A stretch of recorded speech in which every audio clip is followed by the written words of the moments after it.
Voilà les étapes que j'ai utilisées pour, écrire l'histoire de Notre-Dame d'Étel. Donc voilà, je ne verrai pas forcément tout, mais ça va montrer un peu l'idée et l'approche que je me suis fait du projet. Donc tout est fait avec des calques, mise en couleur sur calque. Je trouve que ça pète bien, donc ça me plaît bien. Et puis donc voilà, voilà la goélette Notre-Dame d'Étel à son veuvage quoi. Donc voilà. Donc ensuite, elle a été vendue, elle est passée à la pêche.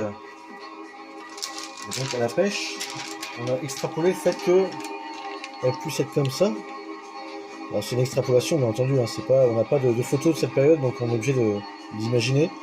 Elle a été motorisée. Donc là c'est les recherches, hein, c'est Ramine, moi j'ai fait que interpréter les recherches de Ramine. Et donc du coup ça donne ça derrière.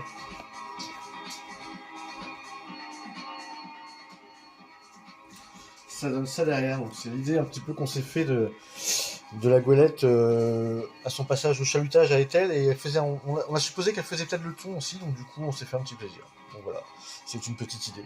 Après elle a été vendue, et donc elle a changé, elle est partie au yachting un petit peu, et donc au yachting, ils se sont fait plaisir, il y a eu un petit lâchage, et du coup un petit peu génération couloir lesté, et donc elle arrivait comme ça, voilà. C'est bien machin, donc du coup on voit que le gréement est un petit peu modifié par moment, la pomme a diminué un petit peu en taille.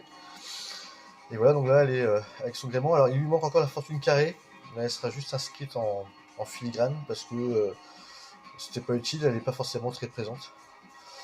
Donc voilà, donc du Kinva, donc jusqu'en 33. Après elle change de propriétaire, elle part en Méditerranée. Et là elle va s'appeler Aesios 2. Donc pareil, juste adjonction d'une voile d'été, des petites modifications, la cabine disparaît. Et donc là vous avez Aesios 2. Après elle va rester un petit peu en...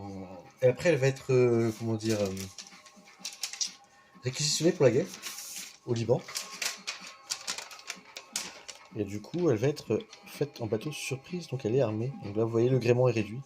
L'objectif c'est d'en faire l'équivalent d'une Majorquine. Alors bon, là le calque vous montre pas, mais elle perd ses mâts de flèche quoi. Voilà. Vous voyez mieux quand même parce que. Et donc elle change de couleur et voilà. Elle est armée. En sortie de la guerre, en fin de compte, elle va être récupérée par la Marine nationale. Et donc elle va rester en stand-by un peu. Donc là j'ai une en stand-by. Elle va rester un petit peu entre Toulon et Loctudy. Tranquillos. Voilà, un petit stand-by assez courtement. On voit que elle a le pavillon France libre. Et elle finit à Brest. Et donc à Brest, elle finit comme ça.